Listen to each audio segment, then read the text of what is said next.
आज तक हम इंसान पृथ्वी और ब्रह्मांड के रहस्य को सुलझाते आए हैं और बहुत से रहस्य सुलझाना बाकी है।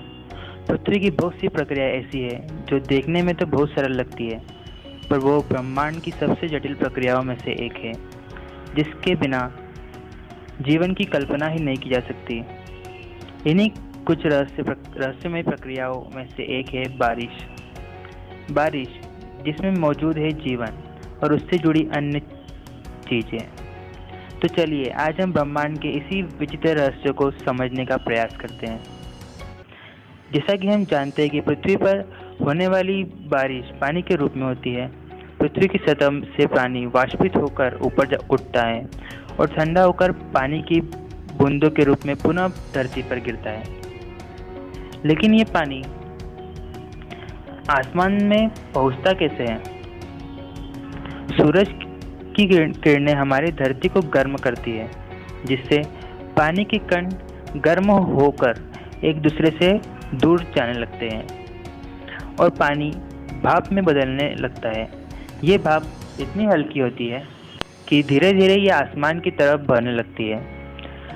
हर 1000 फीट पर तापमान 0.5 डिग्री कम होने लगता है। भाप ऊपर उठने के साथ साथ ही ठंडी होने लगती है, दोबारा तरल आकार ले लेती है। पानी के छोटे छोटे कण जब आपस में मिलते हैं तो उन्हें हम बादल कहते हैं। ये नन्हे कण इतने हल्के होते हैं कि वे हवा में आसानी से उड़ने लगते हैं। ये जमीन पर गिराने के लिए लाखों बूंदों को मिलाकर एक क्रिस्टल बनना होता है, और बर्फ का क्रिस्टल बनाने के लिए उन्हें किसी ठोस चीज की जरूरत होती है, और ये क्रिस्टल का आधार बनने के लिए काम करता है। पृथ्वी की जंगलों की आग की धुएं से निकलने वाली पार्टिकल्स,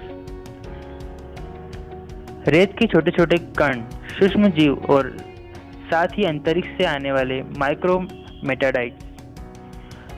दोस्तों, बारिश करवाने से पहले सबसे महत्वपूर्ण भूमिका ब्रह्मांड से आने वाले यही छोटे छोटे कण यानी माइक्रो मेटाडॉइट्स की होती है।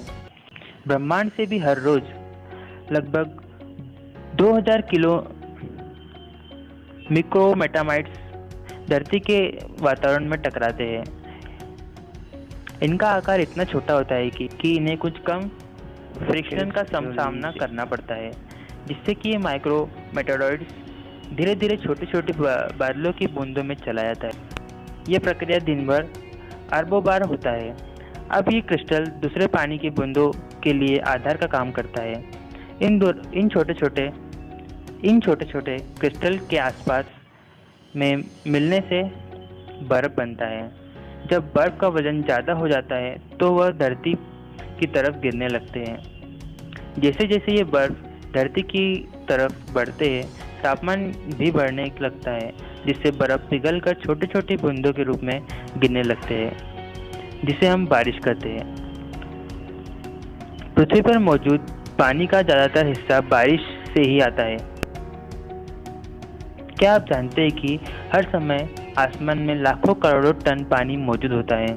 लगभग ये पानी एक साथ धरती पर गिरे तो समंदर और जमीन को 1 इंच पानी से ढक सकता है।